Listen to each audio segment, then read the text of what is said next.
देश छठ मैया के उत्सव आनंद में डूबा हुआ है। मेरी अपनी ओर से समूचे पूर्वांचल वासियों को छठ मैया के पावन पर्व की बधाई।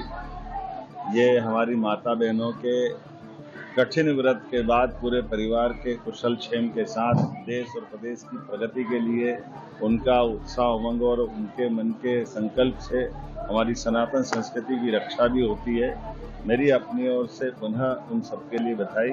हमने इस छठ उत्सव को कल इंदौर में भी मनाया, आज उज्जैन में भी मनाया और पूरा देश मना रहा है। और ये गंगा बेसिन का इलाका है। यहाँ से शिप्रा जी चंबल, चंबल से यमुना, यमुना से गंगा जी की तरफ अपनी धारा ले जाती है। तो ये हमारे मध्य प्रदेश और बिहार को समृद्ध करता है।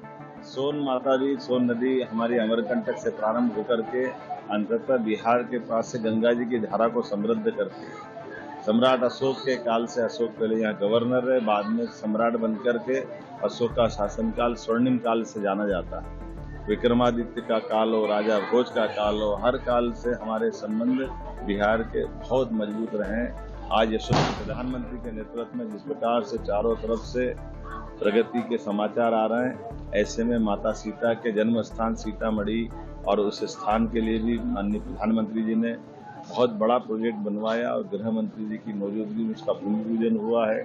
भगवान श्री राम का तो बिहार के साथ उनके दामाद का संबंध है। ऐसे में भगवान के उस दिव्य मंदिर के आधार पर हमारी सनातन संस्कृति का भाव और समृद्ध होता है। मैं आज के इस अवसर पर सारे बिहार के मित्रों को, सभी माता बहनों को, पूरे भारतवासियों को छठ मैया की बधाई देता हूँ और भगवान से कामना करता हूँ ये त्योहार के आधार पर परस्पर जो आत्मीयता का भाव बढ़ता है इसको और समृद्ध करे। मेरी अपनी ओर से सबको बहुत बधाई।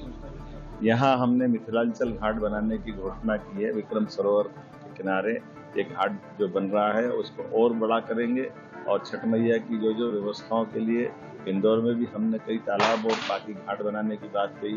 पूरे प्रदेश में जहाँ जहाँ भी हमारे पूर्वांचल के भाई बहन चाहेंगे या छठ महोत्सव में हम सारी सुविधा बढ़ाते जाएंगे। मेरी अपनी ओर से आज एक बार फिर सबको बधाई।